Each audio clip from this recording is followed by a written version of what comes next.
Erokamano kuom keto Ramogi TV ka une wang' sae kidieny mar ariyo mar chenro mar duol kama wagoye mbaka gi wendwa modhial mosedonjo e studio ka Mheshimiwa Samwel Atandi en jakom komiti mar bajet kendo en jaod bura ma Lego Songa nyigwaro ledhi en Atandi Meli. Erokamano nyakuom sechegi Mheshimiwa. Wachaka ni chenro mar loso bajet ochopo kanye kapok odonje wach mar siasa. Siasa nyaka wang' go bang'e. Erokamano ahinya Trevor kuom miya nafas mondo abi atwag gi jothurwa e Ramogi TV. Mae biro na mokwongo e Ramogi TV. Pok abiro kae before. Omiyo adwoko nu erokamano maduong' kuom miya nafas ma kawuono. Kendo ageno ni jodalawa mang'eny dwa winjo weche mwadwa wacho kae. Budget sani watimo gimiluongo ni budget implementation. Nikech ne wasendiko budget. Wachako budget tarik 10 dwe mar ariyo every year emwachake budget process chakre tarik 10 dwe mar ariyo wachako timo gimiluongo ni budget policy statement ikelo od bura gi minister mar pesa. Kosekele to ikete lweta to sheria wacho ni ubedi bod bura kanyo wigi ariyo ka jo od bura discuss oketo basically olei kaka budget ma main budget dhi chalo kaka for example ceilings wa project nwa dhi choko taxes marom nadi mano ni budget policy wa project ni expenditures wa dhi chalo nadi i budget policy to kochiw details zibiro i main budget koro chakri dwe mar ariyo da chakri on budget policy statement. Yeah, but awachon for now wa implement budget mano andiko higa mokalo tarik 30 dwe mar auchiel emane wakale mane wasign e budget. President no sign e budget ma 2025-2026 financial year. So sani watimo implementation gik mane waketi budget. Sirikal the executive moko gitimo procurement moko ginyiyo gik ma jopiny dwaro mane waketo, so mano gima dhi mbele nyaka higa rum. Okay. Yes. King'iyo dala ma Kaluo kocha be chenro gi dhi mbele to ginang'o minyalo kwano ni mae gima nokete budget to dhi mbele mano wakete budget to dhi mbele. Yes. Nitie moko mabe ochung'. Chenro dhi mbele te i sirikal te ok kata Kaluo kende. Gimoro amora moketi budget implementation chako timore. Nitie gik mitimo ni procurement. Kaka ing'iyo ni sirikal ok en gimoro amora, ok en kaka inyalo kawo pesa tidonjo go e duka tinyiepo. Kata ka wacho ni mondo nyiew oger class, for example, ka keto pesa i Ministry of Education ni mondo oger go class, skundi chaluongo nang'o? Anding'o panga primary school, secondary school. Koro mokwongo ministry ma budget vote no nitie, gitimo requisition, request treasury. Nwadwaro ni mondo i-release nwa pesa cha waseikore wadwa timo that project. Koro treasury golo pesa to the ministry. To ministry koseito pesa Nairobi, Ministry of Education, Jogo House, to gioro pesa no Kisumu County, nitie Education Office Kisumu County. Jo Kisumu County go, koro gilayas gi school, gandingo panga secondary school, to gingiso gin pesa osebiro, gioro pesa no school, then district, nitie district county district office ma Nyakach. Kanyo nitie accountant, kanyo nitie procurement officer, gitimo procurement, giyudo contractor. To gimiyo project organization ni koro dhi anding'o panga mondo iged. Koro en process matimore kama. Koro mano dhi mbele for everything. Kech project mitimo kaka barabara itimo gi 3 agencies. Itimo gi Kenya Rural Roads Authority, KERA, Kenya Urbans Roads Authority, KENHA. Kuro agency ma omi mwaketo pesa mwakete budget wajon project ni idhi time gi KERA. Kuro ka budget osekal, KERA betimo mana requisition. Kose migi pesa to gilando tender. To buseng'iyo ka bentire ndechewa matiyo sa. Yes. Ndechewa manchu waketo gimancho timore. Ing'en piny Luo nyocha onge projects ma for example barabara manyocha dhi mbele. Wan waonge gi projects. Projects ne ni regions moko. In fact kano nyoro njara kakuro analyze budget mag counties across the region, sana counties mag ODM. Kichingeo ni com budget ni en com ODM. Kunja analyze counties mag ODM. Kana adhi county kaka Kakamega, anwang'o ni Kakamega onge barabara michake. Kich barabara gin go mang'eny, gin about 300 kilometers of road, 295 kilometers of road, ma already nosebedo contracted, ma contractors ni site. Gima ne onge en ni allocation ok migi. Inwang'o ni barabara ma onego bed ni igero 1 billion mondo barabara orum. In a financial year omigi million 20.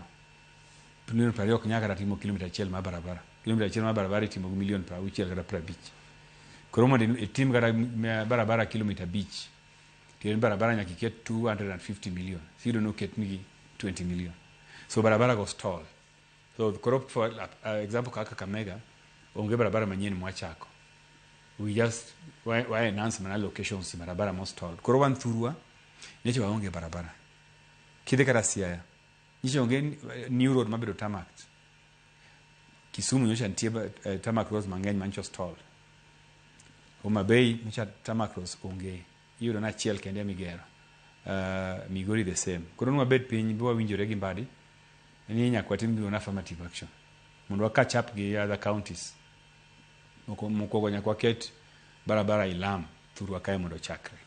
Koro mane gima dhi mbele sani. Sani nitie tendering mar barabara around 37 new roads dhi bedo tarmac across Homa Bay, Migori, Siaya, Kisumu. Makata kur kirango gazette, kirango website mar institutions matimo projects kaka Kera, iboneno ka barabara go nitie. Kendo be waseketo gi mbui jineno gi, kendo jowa be neno ka barabara gi timo ni tendering.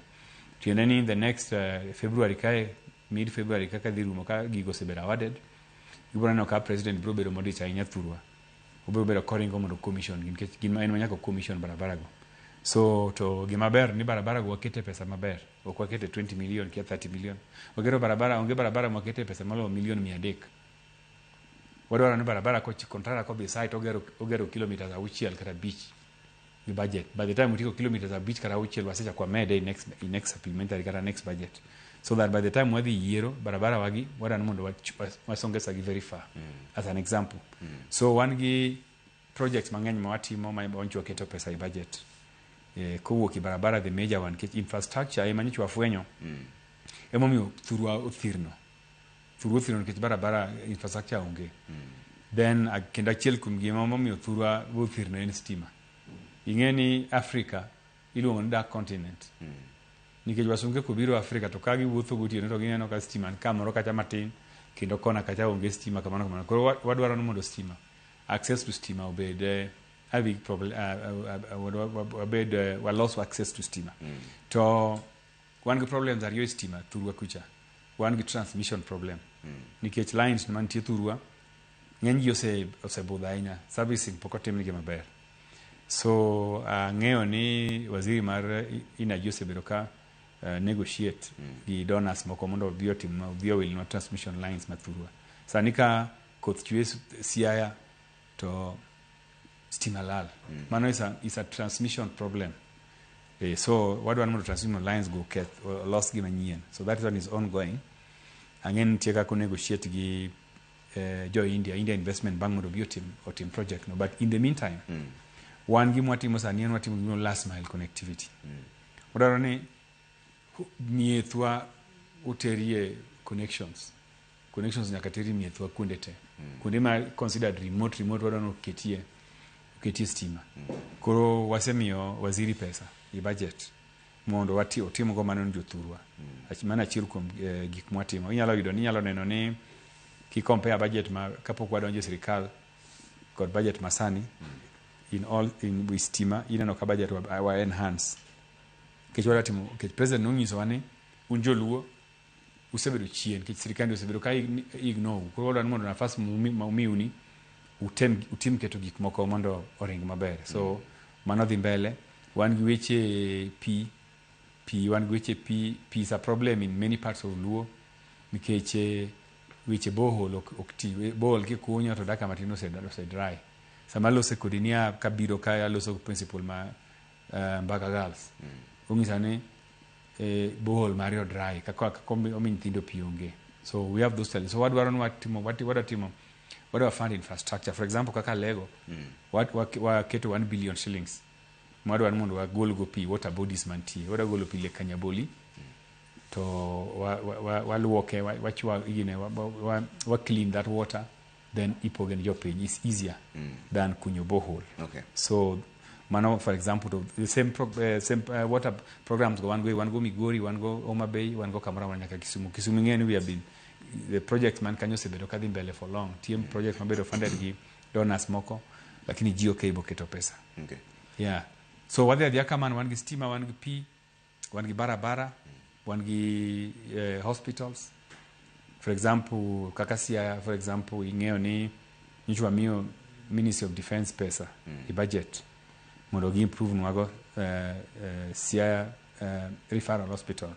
What I mondo at least obedi improve to level 5. Yeah, so Mano is ongoing. It's mondo expand something like hospital. Those hospital is devolved, but ingeo ni pesa mai expand hospital. For example, you can't county stake mondo ka okata billion achel no kiti project. So Sia referral hospital 1 billion achel manchwa kiti budget under DOD. Okay. My is ongoing. Then one stadium. Yeah. Migori, for example, stadium Migori Dimbele. Pesa milo soko stadium when keti budget. Budget mar Ministry of Sports through Sports Fund. We have wangado Sports Fund waketi Migori. Kamano. Okay. Yes. Kaka jakom mar budget, ango mi paro ni jopiny ywak ni gionge gi pesa. Kata sani jonyuol ok nyaka tero nyithindo sikul. Well, adiera mantie ni since COVID, economy osebedo kan gi challenges. COVID no ketho economies, okra marwa kende no ketho economies mang'eny. So there's a kaka wang'eyo kaka pesa deni jopiny. Achiel kuom ways mwamesha go kaka pesa deni jopiny en kwarango credit flow to the public, to the private sector. I do an example like in the last year until about December. Credit my banks, mio businesses, private sector, no, it went up to negative 70%. Mogi me ohola ok onge hola mane dhi mbele i economy. Nikech ji ok nyal chulo bill, nikech nitie joma ikawo geche ji, ikawo ute ji daosi, waseneno ohala iloro te. Ere kaka chenro ni digi gima notimore en dong' ranyisi ni economy, COVID noketho economy. Businesses mang'eny no collapse. Koro ing'e ni kani holo pesa, for example, to business ni collapse. Ing'e ni you need money mondo i-restart go. To ok inyal restart immediately nikech podi pimri, ineno. So gino nomiyo banks ok ne nyal be commit more money. Koro banks ocha miyo mana sirikal pesa nikech ing'e ni pesa mani economy, consumers mag pesa gin en government gi private businesses. So because of COVID, kata mana sirikal be no holo too much money. Nikech the tax succession ni chao, tax ni chao, revenue ni chao onge. So sirikal be ne kao pesa. So until December, that tables has turned. From November to December, credit chako to private sector from negative 72 to positive 20. So it is going up. What do I want to chop about? Could chop positive 70, for example. Tiboneno ka pesa ngenye economy. Pesa ngenye economy. So we are also addressing it in this way. Pending bills. Pending bills was a big problem for businesses. Tijo mangenye wana supply serikal toko chulgi. Especially jo magero barabara. Kata other people matima normal supplies. So again, samanja serikal odonjo, serikal ne manyo pesa manyalo chulo go pending bills. For example, what do we example ma barabara? Ingeni there's a time maonge contractor waneni barabara at all. So nyaka ne watim securitization of fuel levy. And ingeni that's a debate mobro wacho kodi. What securitize revenues mag serikal now mondo gi team development projects. Sani mondo kikwa wabed gi more losses. Nikech ingeni sama contractor okichulo to bro eno dhi court. To court wacho ni serikal breach contract. Koro court be chako mie award, mie more money. Again, we are in a legal system marwa is so tight, you cannot refuse. So never funyo ni pesa ma court award contractors, the suppliers of government is too much. Mo kwanya rito. That's why kawan revenues ma project ma in the next 5 years. Where you person was team security to a person to achieve all these things we jumpstart economy. So for example, you know what you chalo jo machamo pesa mapoko yudo sani. securitize the ginene pesa revenue mabro in the next 10 years. In 10 years, okwanya opna the revenue kakwa we economy mo collapse. Kiwacho no ibro ne in 10 years no you will be alive, for example, if you don't fix gik moko sani. Ami example kata stadium. Not stadium, airport. Airport, kwa gero airport sani. En airport mibro tigo nyaka the next 50 years. Ntino mwanyuolo sani mapod tindo mapod mall in the next 20 years gitiyo go airport. Koro we whole pesa wachul go wager go airport. To gin gisama gibutiyo go ka gidongo gichul. We don't want a situation ma jomoko bro tiyo go airport for free. We will save the economy. Iwacho nude keto jopiny gi gowi. Ok gowi onge go is a must. I've been saying this thing to Jiblema. Ni onge piny ma self sufficient. Manyalo madongo maonge go is projects madwa timo kaka koro, for example, gero new transmission line mag power. Ere pesa kan mi gera go mokikaw go. Koro the only thing mitimo eni manyo go mayot, mark expensive. So terms mo negotiate kwa wagine ni revenues. Nikech ng'en go mineno ni pinje machiwo go kaka America.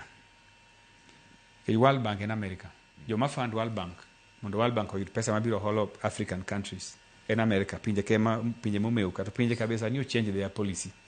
Sani giwacho ni ok gidwa mondo commit pesa in other countries. Gibe gin their own challenges. Magidwa ni gilos gi pesa gi.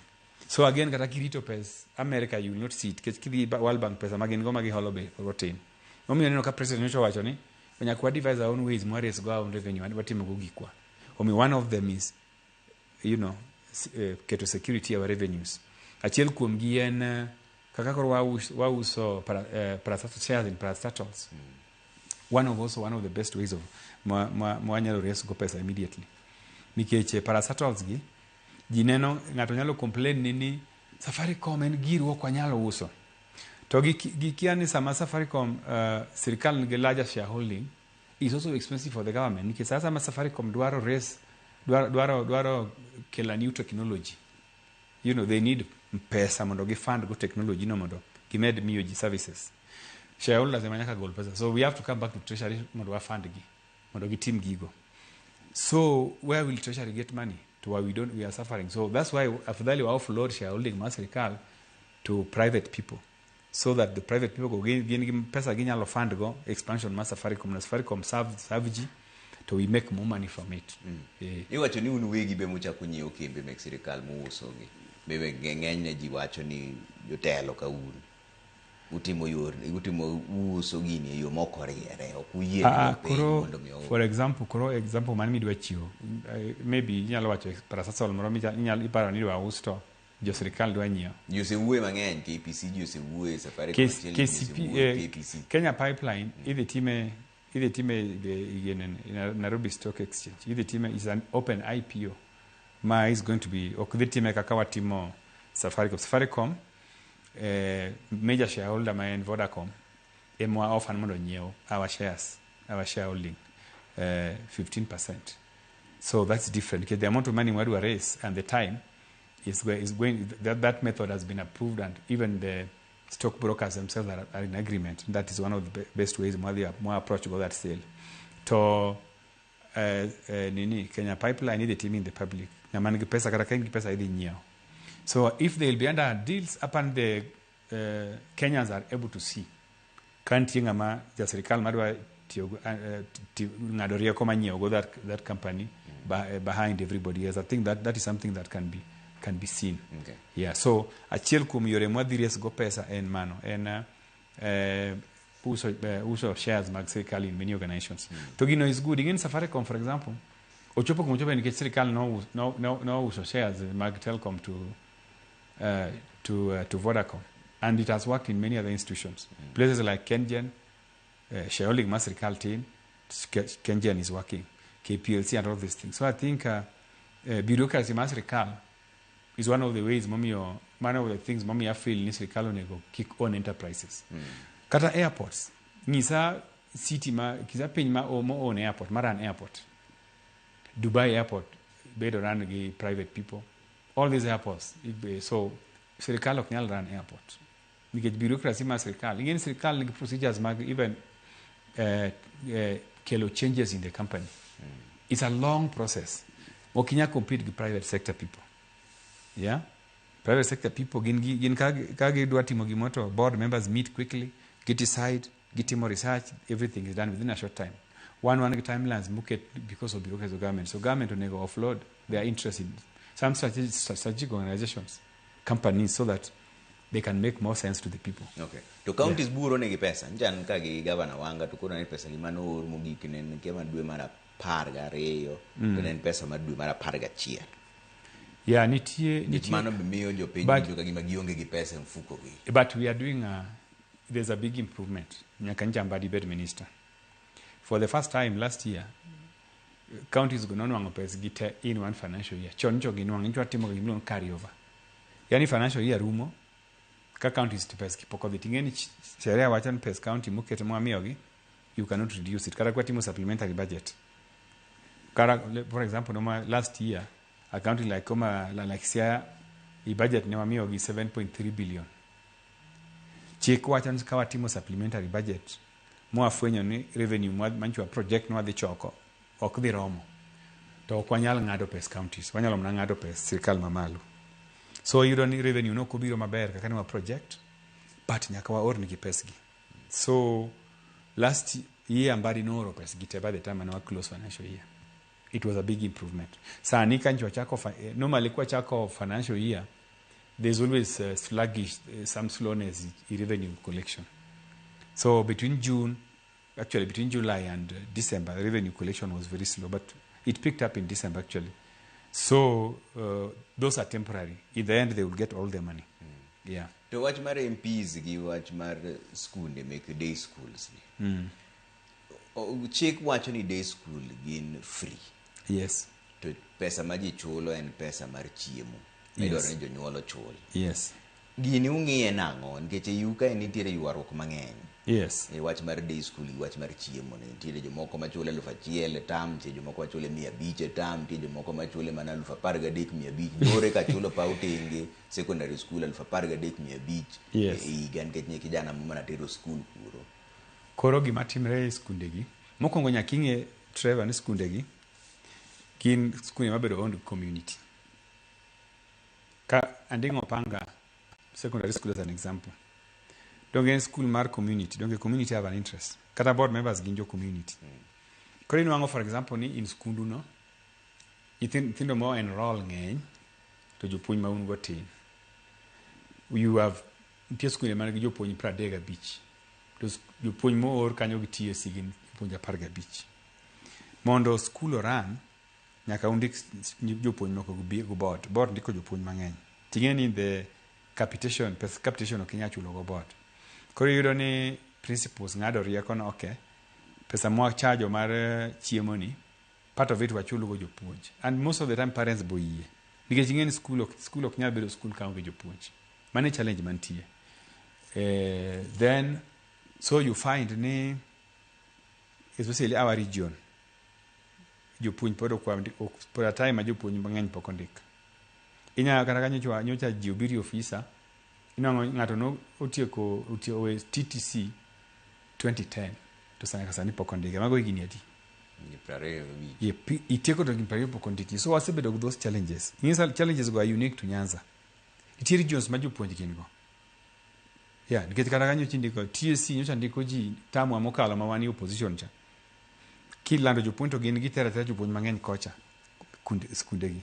Nitie skunde moko kuonde moko yo central kocha magin jopuonj onge japuonj biyo ji mondo ki school.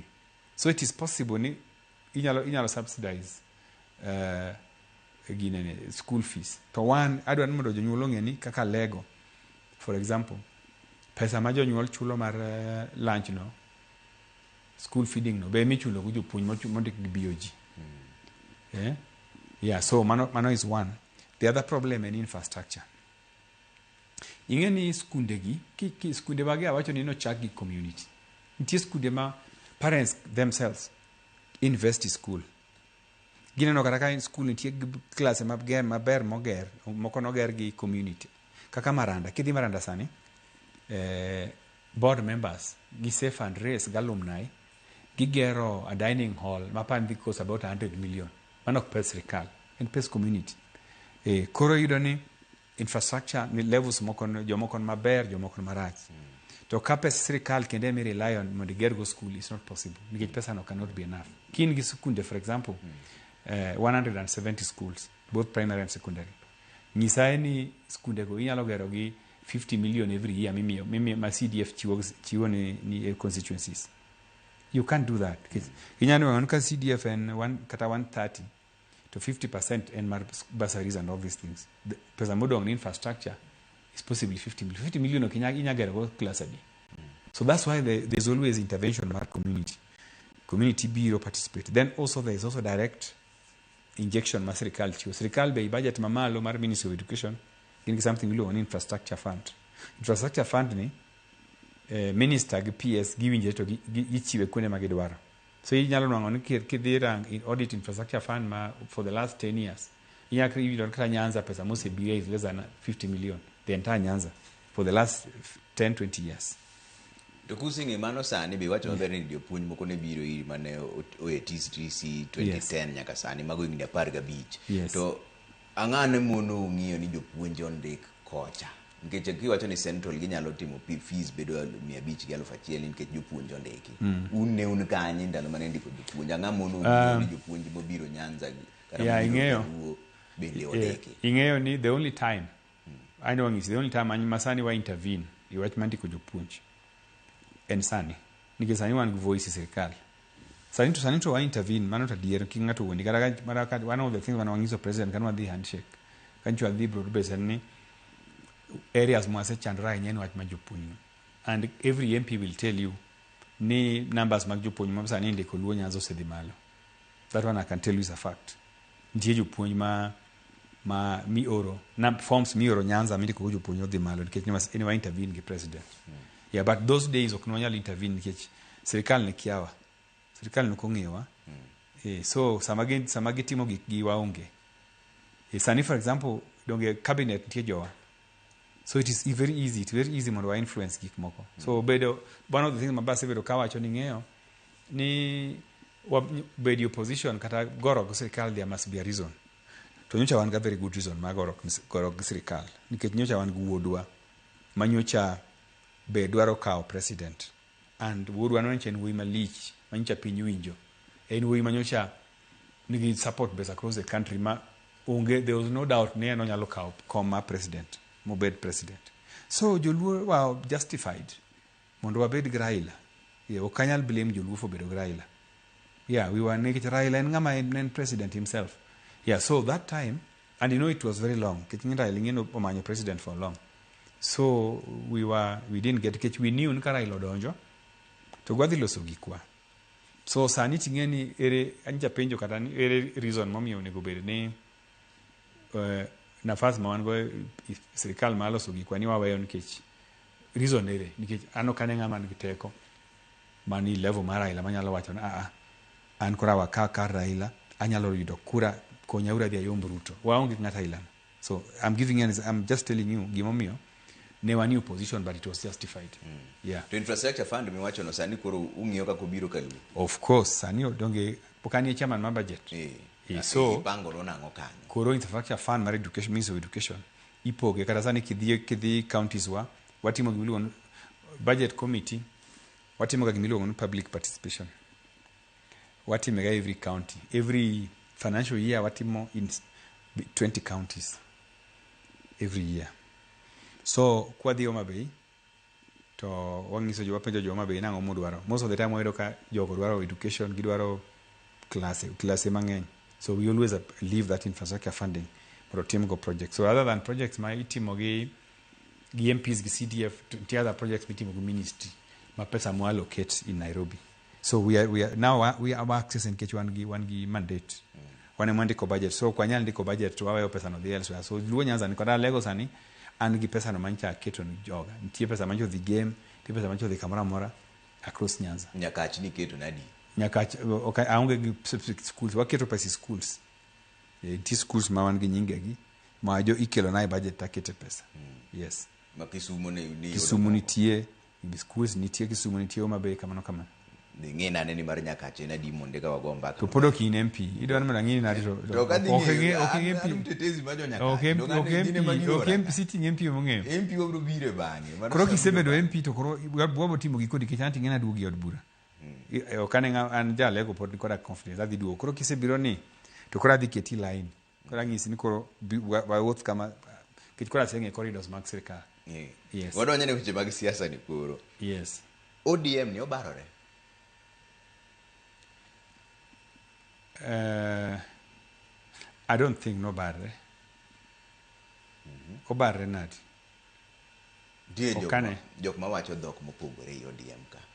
Gidongi ng'ene ODM en party ma democracy. Junior no dhi Kibera, banka party leader no se dhi kuro. Gino be okane ka en gima malich ahinya nikech ing'eni Kibera be en constituency ma be baba ne en MP makanyo for a long time. To Winnie en nyar baba donge. To samoro dwa bedo MP ma Kibera. Koro kodhi Kibera ok onego bed ni en gima malich ahinya monego bed ni ji questione. Hapa en right mar dhi Kibera kata loso gi joma ne wuon gi morito for many years. Ana feel ni no dhi adhiya mondo los gi jogo. Maybe udwa bedo MP makanyo, you never know. To kwanyal tame. Wuoyo gi jo Kibera onge shida. Yes. Mak mana. Gima nowacho negi. Ema nitiere shida. Nowacho ni gidwaro NDC mondo luongi mondo ka jotelo ema nitiere kanyo go ni kare kosoyo ji te nyaka luong mabed piny kendo mochako medo ni ok obuoge. Okwanyal buoge nikech wabuoge nikech ang'o to en a member of the party. Ana feel ni onge ng'ama nyalo buoge nikech kata wan for example wan kaka joma ne Raila utiyo gi Raila ma Raila no bring up wan wamiyo Raila luor kabisa kendo wamiyo nyaka family ni luor. So wach ma buogo ng'ato I don't think is there. Ana feel ni NDC no NDC iluongo ga every year. Party ODM osebe ka luongo NDC mostly every year. Sana sama ji dhi yiero nyaka tim ga NDC. NDC be ma nominate ga candidate ma dhi chung president. So NDC no ibro luonge nan gima rach en ultimatum nikech jo mang'eny ma hold positions party kanyo ma poko podh gi NDC. Raila jakom ne keta chieta to wacho ne ng'ani aketi kanyo. To kago kosekel nyinge gi to gino dhi Central Management Committee to gino dhi NEC. To jogo tia. In fact, an pokaneno official mar mani ODM moyier. Kada wancho timo yiero mar grassroots. Nyocha en mana consensus. Joma kidwaro kom tunji adek tu ngiso unu bed piny uwinjire. So an pokaneno ng'ama oyier. At the national level jakom ne yiero ga yiera ji no ikawi ticket.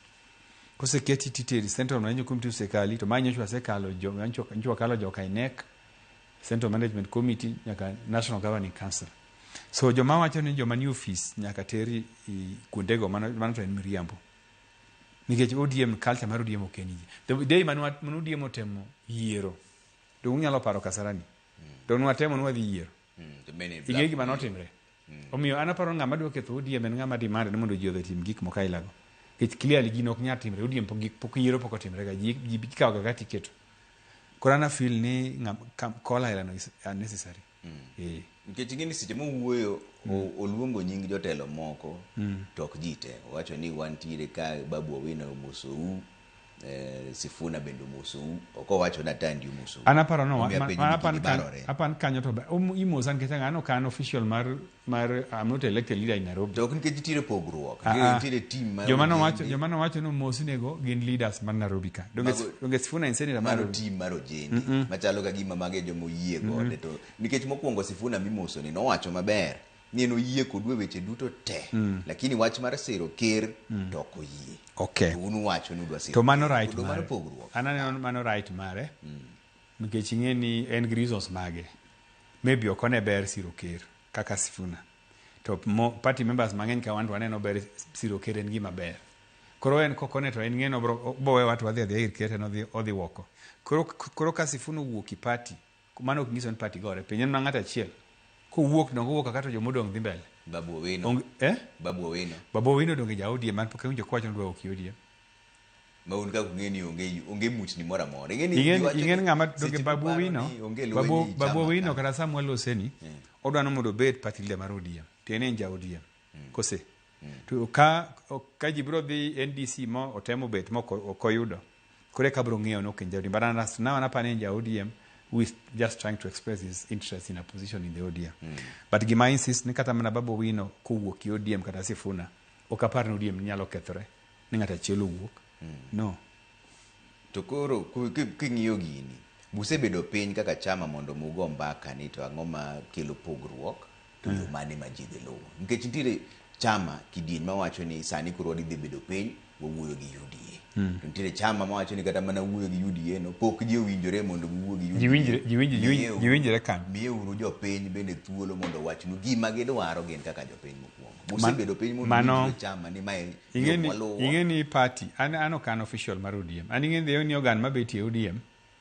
en parliamentary group is an organ of ODM to be NGC National Governing Council to ODM kaka ODM bedo ran apan ng'eny jogi kaka ODM bedo ran gi organs party organs emaran ODM nikech okinyal run party through the street party organs the senior most party organ mabedo chair gi party leader en Central Management Committee kanyo nitie members man kanyo members go nchuse dhi obet magi propose ni ODM or form coalition gi other like-minded parties to be nyaka ing'e ODM onge chieng' ma ODM osedhi e yiero kende ODM dhiga yiero through coalitions gi so nyocha gise decide ma kancha gise decide mano ko wan sani wasebedo ka wadhi round kwa penjo members wa delegates wa nyocha wadhi Kamkunji penjo delegates nyewan Busia delegates ma Busia nyoyie ni wadhi mbele gi talks go Kakamega nyoyie Kakamega nyewan gi delegates nyewan two types of delegates nyo address gite ginte gi yien mondo wariure gi UDA gi yenu riuru koso gi yenu gomba gi yenu agombaka mondo waso ni bodu nyalo gombaka nyaka gi wipe agiri be maybe lakini wachako gi UDA kech UDA already mane mwachako go nyogi miwa they were very direct na the meetings gote machaka dhi rally manyo adhiye Kwisero nyogi wacho ni gidwan mondo wachak negotiation gi President William Ruto iwinjo so members macho this weekend obro dhi Kisumu what are the all over the country what in public participation then from there we move on kwa sababu ngato wacho ni members poko yie onego wach ni en mapoko yie me poko penje to koro ansani okanyal demand ni nyaka penja nikech I don't sit in any organ of the party okabedi Central Management Committee okabedi NEC NDC ma abrorito so processes gi flow kamano so ananeno ni joma disagree gi party gin joma are not members of any organ of the party to koro it is illegal mon debate consulted can NEC romo to you're not a member of NEC okanyal liwacho ni NEC dak nu penja NEC sama nyuro mi NEC I'm not a member of that NEC yeah so party organs are rolling slowly by slowly until bachopi NDC I know there will be an NDC definitely onge kaka ginyalo bi yiero kapok jo the NDC will happen yeah but oknyati men ke demand mag ngata chiel again that will not be right nia an kasa ni Atandi okani ni luonguru NDC tomorrow ntat luongna why there's a process which is flowing yeah sani un gi waziri abich Opio Andai Joho nganene gono Paranya Mbadi a school kaso gi PSS bende kaka Dr. Umologa Gere magoro kusudwara di mbele ka mondo muyie ni kuro aparoni up for now nikech sirikand ni en sirikal ma ok na wagono mbulu no gwelwa wadonji to miwa positions kora paroni gima duong' en ni in the next arrangement mwadhi bedogo koro joma dhi negotiate on behalf of the party koro wadhi oro gin mondo gi negotiate for more to negotiating for more no be depend gi kaka wadhi kelo numbers kichingeni mokwongo kura di mwadhi miyo coalition nyaka coalition mi kura regions wa strongholds wa one gi kura mwadhi miyo coalition candidate, coalition kura marom nade. Kwa mege kura mang'eny wadhi bedo gi voice. That is the first step, and miyo gi kura. Second step, and leaders moyier. Ukelo MCAs adi. Ukelo MPs adi. Ukelo governors adi. Ukelo senators adi. Koro mago be determine. Nikech ing'eni ng'ato kose yier president. Kata an yiera president kawuono. Ni wan kodi coalition agreement ni idhi miya nus mar sirikal. To ka wadhi kodi to stronghold magi omiya kura matin. And running sirikal opogre gi winjruok before election. Samose yiera president adwaro be dang' ayud support e parliament. Mondo akal kata mana cabinet. Inya bedo president ionge numbers makalo cabinet. Chuni ni nyaka idhi many ng'at moro manyocha kata okiwinjri go mondo okonyi. Nyocha ineno gima jotimo South Africa. Zuma nyocha okonwang'o numbers ANC. Nyocha ne modhi omako odhi okawo nyaka enemies ne mokele sirikal. Nikech kokikelogi cabinet mari mokwongo kibiloso. So adwan jowa ong'e ni ndikruok gi bera. But giber mana ka un gi numbers. Ugoyo kura mang'eny, ukelo MPs mang'eny gi governors gi senators gi MCAs. That is the yardstick. Kome adwana prepare jo ODM. Ngara kwa dhi negotiate gi president.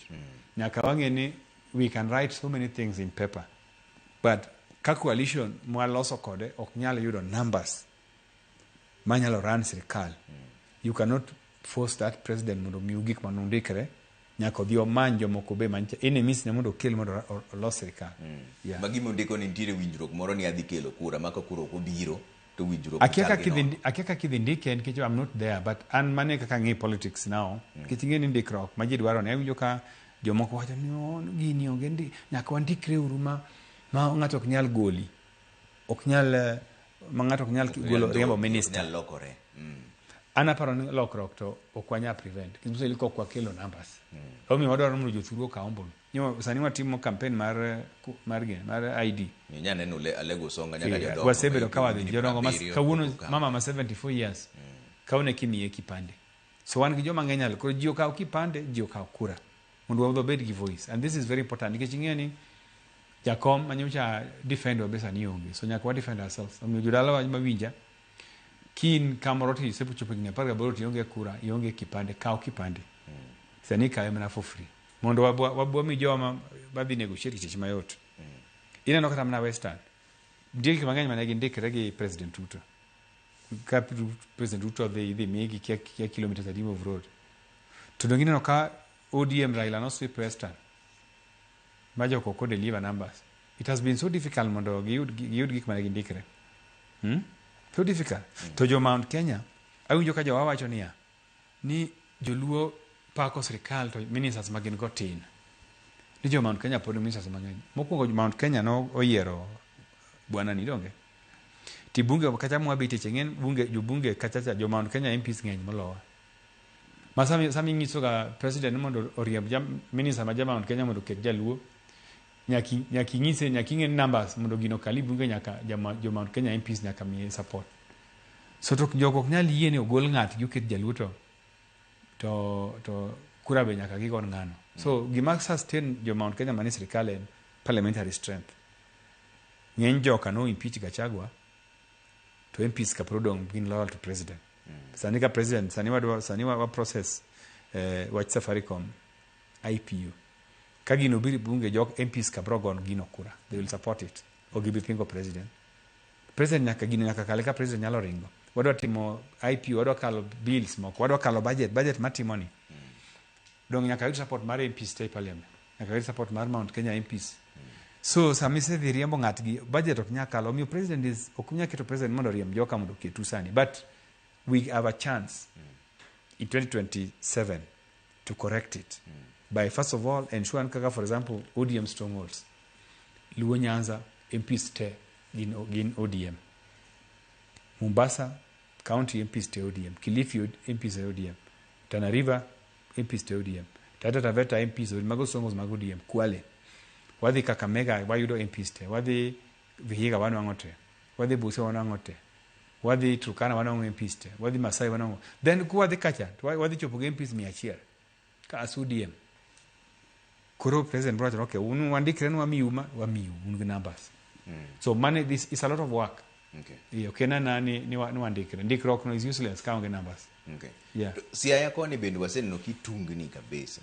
wangeni ni mbunge ma Lego Songa tiko mpogore ma Lego Songa mimanyi. Hapana, an nyase wacho ni pod adwa mana tiyo nja Lego Songa 2027 adwa mana tikeching'e ni wach nyaka ne wach ma gavana ni bi joma mang'eny ringo ir gavana inyalo nwang'o ni ina county jotelo te example in Kisumu ng'eny jotelo madwaro gavana ng'eny so en koma achiel koro aneno ko en gima ber ahinya an aneno ni pod anyalo serve jo Kenya kata jo Lego Songa malo koni nikech malo koni be nyaka wabed gi jomo tegno sani ka wadhi yiero for example to wa end up ni wawilo MPs te mwakelo MPs manyien mano watimo ni community marach nikech MP manyien ma first term ok onyal kata chia budget iparo ni sani ka duogi od bura to MP jomoko region moko kelo MPs matindo manyien ere kaka ginyalo telona do ng'ama nyaka tel ni ka wadhi coalition gi president to maybe wachne ODM emidhi mi majority leader for example kata chairman of budget nyaka yud ka nitie MPs motegno mong'e weche od bura kanyo ma ukelo makawo positions go to ka ukelo joma nyien mapoya ok unwang' positions go omiyo nyaka pur wabed gi MPs motegno malo koni omiyo aneno ni ka duogo third term koro adhi bedo ka chiek ahinya makata nyalo yudo gino maduong' kata majority leader mondo amed go positions go gin positions magero ga Luo. Yes. Okay. Ka koro watiyo kun nikech sa koro mayo wawang'wa king'iyo mbele ka endi higa montiere ni siasa dhi chalo nang'o to ang'o midwaro ni oganda owinj kwa kumi oganda osebedo ga paka mang'eny gini dhi kanye nitie pogruok ODM barore ok odhi barore ojende wikiro oko ubedo kodgi piny ok ubed kodgi piny weche osebedo mang'eny. An aparo ni oganda Luo joma feel ni dwa miyo oganda Luo direction nyaki inyiswa ni in capacity ma timo mano nikech nyocha wan gi jatendo mancha miyo direction ma en nomiyo direction kech no wuon no en go teko maduong' ma laro gik madongo ne sirikal laro sirikal ma president to sani joma nitie sani ok ne achayo ng'ato onge ng'ama go teko manyalo dhi manyo gima duong' malo mane dira mantie wana gi joma pod wawni nadwaro waonge gi joma go teko kata kipenje kibed kod piny nyise ni bwana walos ji ariyo nyisa ni nyalo in gi capacity mar dhi kata mana piny malo ka meringi kata na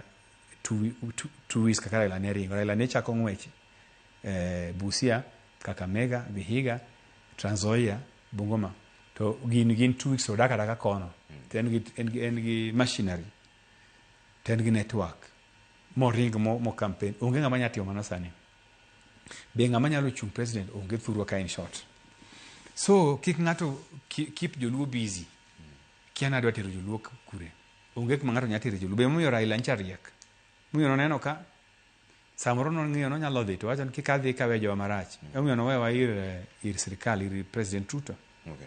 Ana feel ni sani wabed mana gi Ruto no mondi joluo ikre ng'ama dwa bedo president oikra ika kiseikri wabedo wuoyi ni 2027 waduogo it will be sufficient time mondo ng'ato ikre mondo odhi omany gima duong' but for sani ana feel ni joluo kik wabed gi weche mang'eny mag kia struggling kia dwa wayot mang onge sawa wan ni sirikal ni kendo waikre kendo adwa nang'isi ni kik ji dharau ahinya wabe wang'e warango mbele enti nikech aneno kama makamuro na wach ni Samwel Atandi meli wuod nyamon wang'iyo kode mbele president ok governor ndio kama chielo bende Charles Akuru mwalimu wacho dereva penye na mheshimiwa Atandi ni to wacho ang'o statement mar Winnie manyocho wacho ni Sunday ni onge ng'at ma iriembo chama to bende ok inyal copy paste baba mano japuonj Charles Akuru kendo penje na meli ni ang'o momiyo kodwa ni governor Orengo mondo yier kendo mano japuonj Charles Akuru to gi makamu idwaro president no president okadwa sani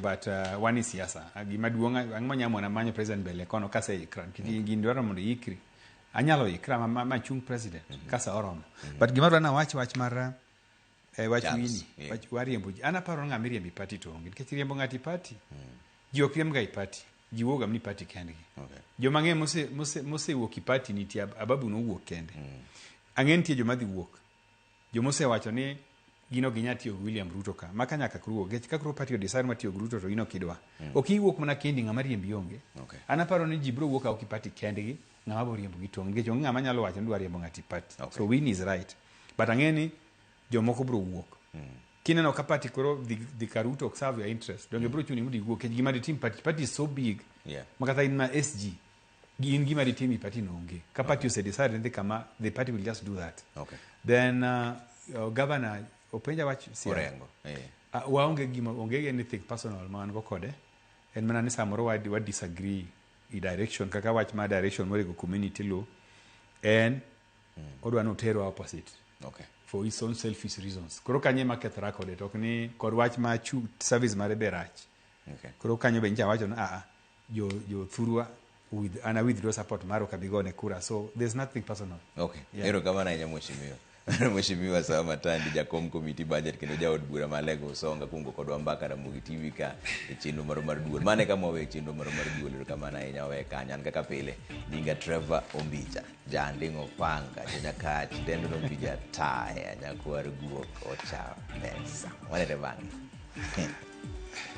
buru gutu nenga siaya kod